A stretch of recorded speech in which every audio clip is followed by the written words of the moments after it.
Assalamualaikum warahmatullahi wabarakatuh. Semangat pagi teman-teman. Di video kali ini kita akan bersama-sama membahas mengenai permasalahan perencanaan pendidikan bersama Mufera dan Syifa Aulia sebagai kelompok 5 dari MPI 4B UIN Sultan Maulana Hasanuddin Banten.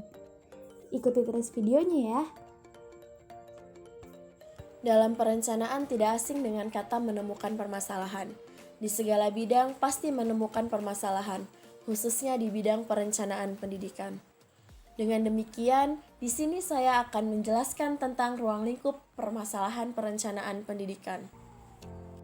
Perencanaan perlu memperhatikan dan memahami ruang lingkup permasalahan pendidikan. Yang pertama itu, perencanaan pendidikan merupakan sebuah kebutuhan. Kompleksnya permasalahan yang terjadi saat ini membuat kualitas sumber daya manusia lagi-lagi sangat diperlukan. Melalui instansi pendidikanlah yang secara tidak langsung mungkin dapat menjadi salah satu jembatan solusi. Dengan begitu, kemampuan perencanaan menjadi hal yang dibutuhkan instansi dalam menjembatani solusi permasalahan pendidikan yang ada. Setelah mengetahui ruang lingkup permasalahan pendidikan yang pertama, yaitu perencanaan pendidikan merupakan sebuah kebutuhan, selanjutnya adalah perencana perlu mengetahui terlebih dahulu pengertian permasalahan perencanaan pendidikan. Pada dasarnya, permasalahan adalah suatu hal yang lahir dari penyimpangan suatu hal yang seharusnya terjadi.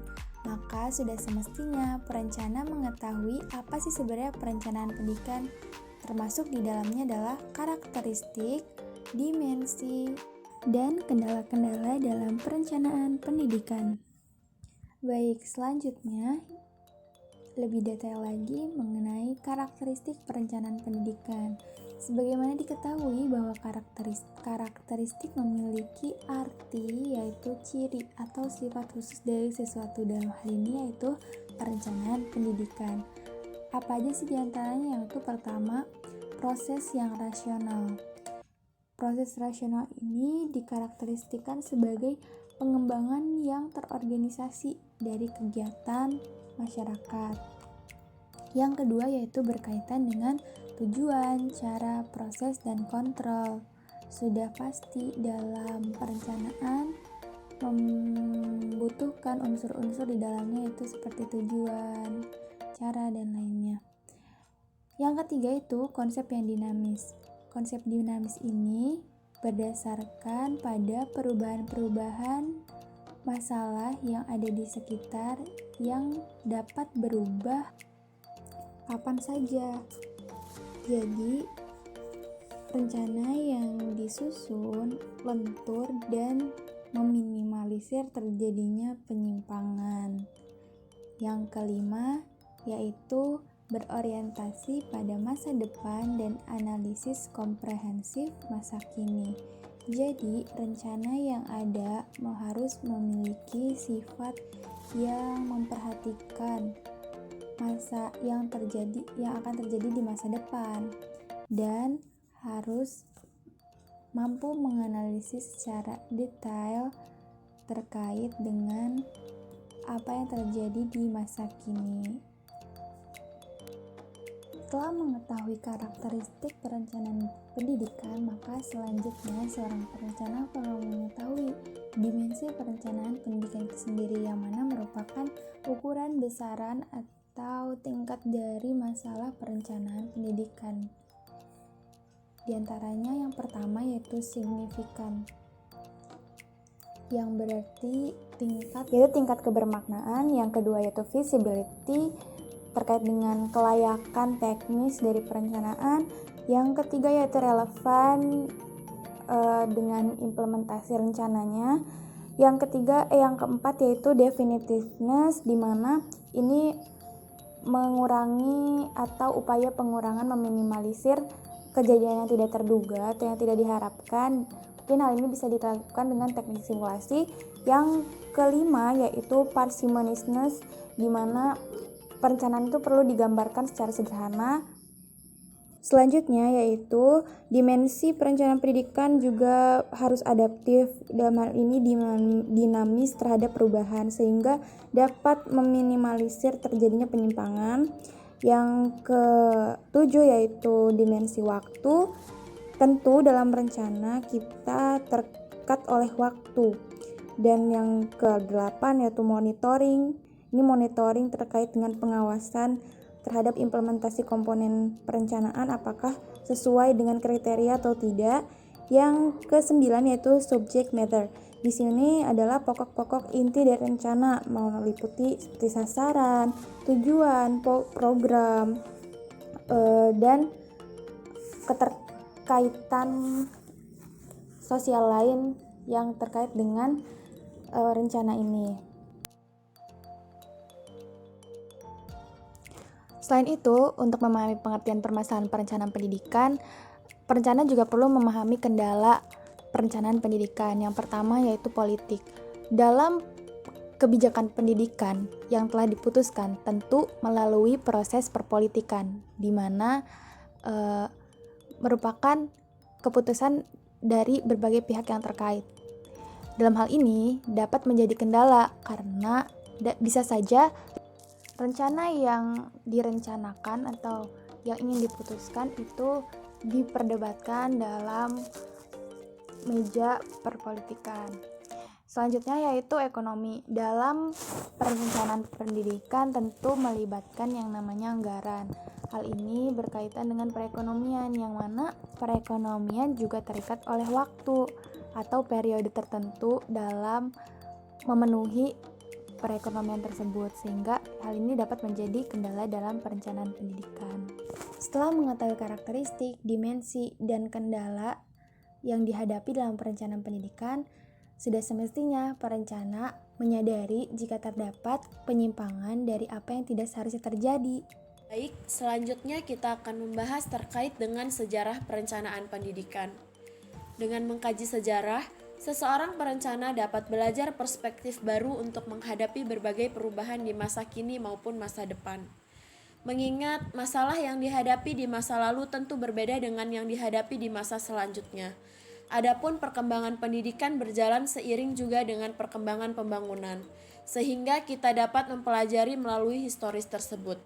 Adapun masa-masa perkembangan perencanaan pendidikan dimulai dari yang pertama itu dari masa primitif, di mana manusia melalui sadar akan kebutuhan dengan memanfaatkan alam sekitarnya. Hal ini tentu berkaitan dengan perencanaan karena dalam prosesnya memungkinkan dilakukan secara kelompok. Yang kedua yaitu masa di daerah timur, baik Mesir, Mesopotamia, Persia, Babilonia, ataupun Roma. Daerah-daerah tersebut juga menaruh sejarah perencanaan pendidikan, yang mana sudah mulai memberlakukan kebijakan-kebijakan pendidikan, hingga salah satu di kota tersebut menjadi pusat pendidikan pada masanya, yang ditandai dengan hadirnya perpustakaan dan sekolah-sekolah. Yang ketiga yaitu masa Renaissance, masa di mana pendidikan mulai menjarah hingga tanah Eropa, dan mulai berkembang perencanaan pendidikan yang menganalisis kebutuhan peserta didik juga berbagai upaya untuk menumbuhkan semangat pendidikan orang-orang pada masanya. Selanjutnya yaitu yang keempat, yaitu masa industri. Pada masa ini, perkembangan perkantoran sudah mulai berkembang pesat, sehingga untuk menunjang perkembangannya, sumber daya manusia menjadi aspek penting sehingga pada masa ini pendidikan menaruh perhatian besar. Begitupun masa kini, perencanaan pendidikan tentu menjadi porsi yang penting karena berpengaruh pada segala aspek baik ekonomi, politik, dan lainnya untuk dapat mewujudkan tujuan pendidikan secara maksimal. Selanjutnya mengenai kesenjangan antara kenyataan dan harapan dalam perencanaan pendidikan. Pada kenyataannya, perencanaan pendidikan itu memerlukan pemenuhan akan kebutuhan peserta didik, tapi banyak terjadi kendala dalam ketersediaan sumber daya manusia.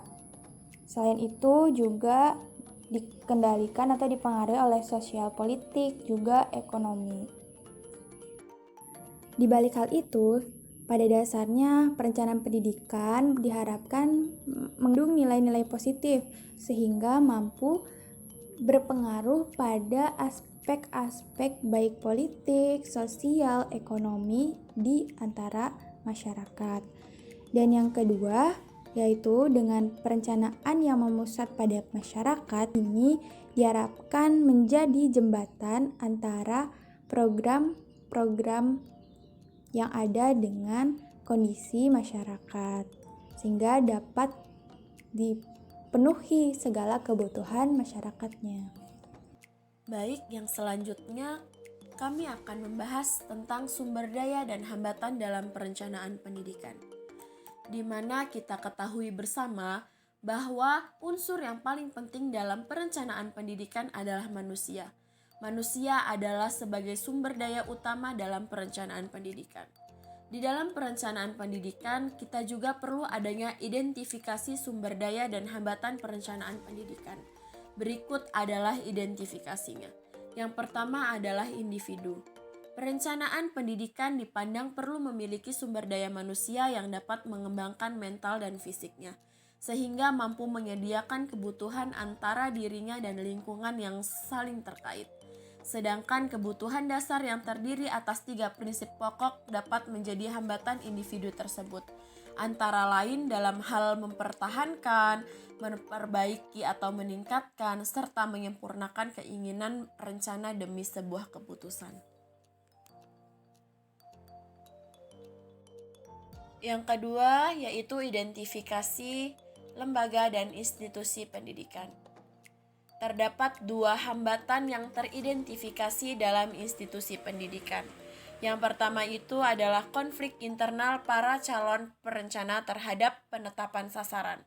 Dan yang kedua yaitu eksternal ketidakinginan akan rencana yang membawa perubahan dalam organisasi. Selanjutnya yaitu menentukan komponen dan prioritasnya dalam pendidikan. Adapun seperti kita ketahui bahwa komponen dalam perencanaan pendidikan adalah proses dan isi perencanaan. Adapun untuk menentukan komponen-komponen tersebut, menurut Udin pada tahun 2014 dalam bukunya disebutkan cara yang paling efektif adalah menggunakan pendekatan sistem, di mana sistem memiliki pengertian sekumpulan elemen-elemen yang saling berhubungan atau saling terkait. Sehingga dalam penyusunannya proses perencanaan dan sistemnya ini harus melalui pertimbangan yang menyeluruh serta menyatukan kebutuhan-kebutuhan yang ada.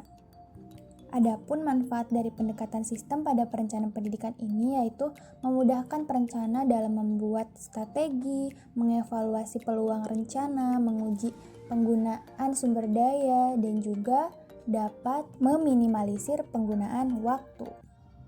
Demikian penjelasan terkait permasalahan perencanaan pendidikan oleh kelompok 5. Kami mohon maaf atas segala kekurangan. Terima kasih. Wassalamualaikum warahmatullahi wabarakatuh.